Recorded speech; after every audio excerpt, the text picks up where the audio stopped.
Keith Rowley's Failed Leadership. Part I. Why boasteth thyself, O evil man, playing smart and not being clever? Small Axe, by Bob Marley. As I listened to a recent message that Mother Bernie sent to Keith Rowley, I appreciated anew why Eric Williams paid so much attention to the wisdom of the leaders of the spiritual Baptist faith. In her tour de force, she informed Rowley of some truths about leadership that laid bare his shortcomings as our political leader. Mother Bernie wanted to speak to Rowley about the mannerism of a man who always reminds us that he is the Prime Minister of TNT. Then, she admonished him for chastising Darren Baha, a Newsday reporter, who was farce enough to ask him a question. She continued, "You said that the people in TNT have a right to question the people in public offices because they are there working for us, and we need to ask them questions and get answers. The way in which you treat that journalist, Dr. Rowley, it was very unbecoming." Mother Bernie condemned the rudeness that characterizes Rowley's behavior. "Every time you go out of the country and come back, your mannerism gets worse towards the citizens of the country. In case you didn't realize it, that was a citizen of TNT that you were going on so with. And then you want to go up to elections and get re-elected with that kind of mannerism that you have day. You have to be a madman. You have to be crazy." Rowley's tendency to hold grudges may have poisoned his soul and his view of his world. This is Mother Bernie's take on it. Every time you go and come, you get more angry. You get more hate in you. You get more animosity in you. That is what Patrick Manning told us, and we seeing it every day. Why did you behave like that? And then you saying that you are the Prime Minister of TNT and you do it with dignity. Mother Bernie took objection to Rowley's self-ascribed virtues when he sought to demean the media to uplift himself. "This is not personal," he said. "I am just pointing out the role that the media is playing when there is malice." Express, July 4. Such an evaluation leads one to ask, who, in this context, is really showing malice?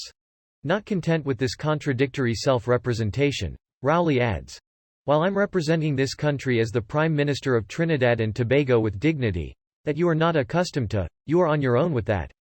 Rowley's distorted evaluation of his behavior led Mother Bernie to observe scornfully, "Which dignity? Where was your dignity when you was embarrassing that journalist? Were you showing dignity then as a Prime Minister?" Mother Bernie advised Rowley to stop treating Trinbagonians in such a disrespectful manner. She warns them about the dangers of complacency. "People of TNT, let me tell you something.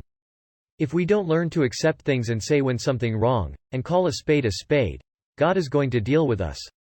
This man is way out of order.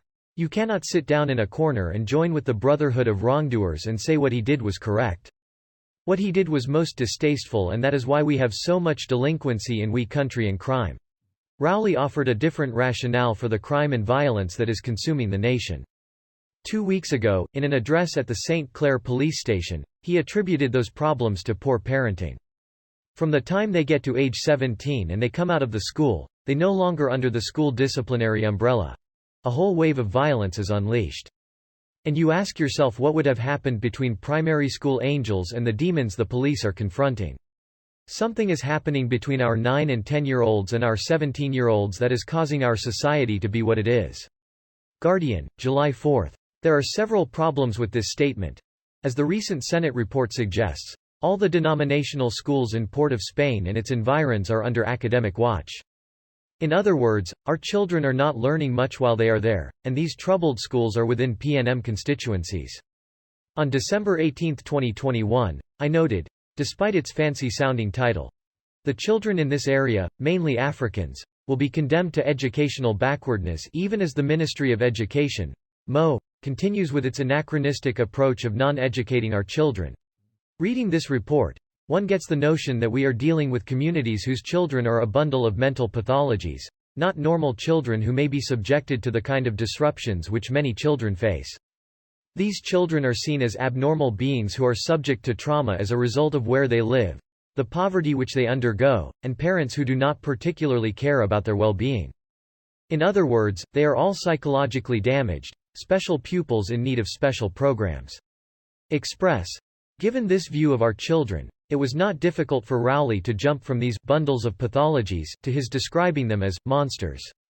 The Prime Minister and his cabinet have never seen these pupils as normal human beings needing guidance and direction.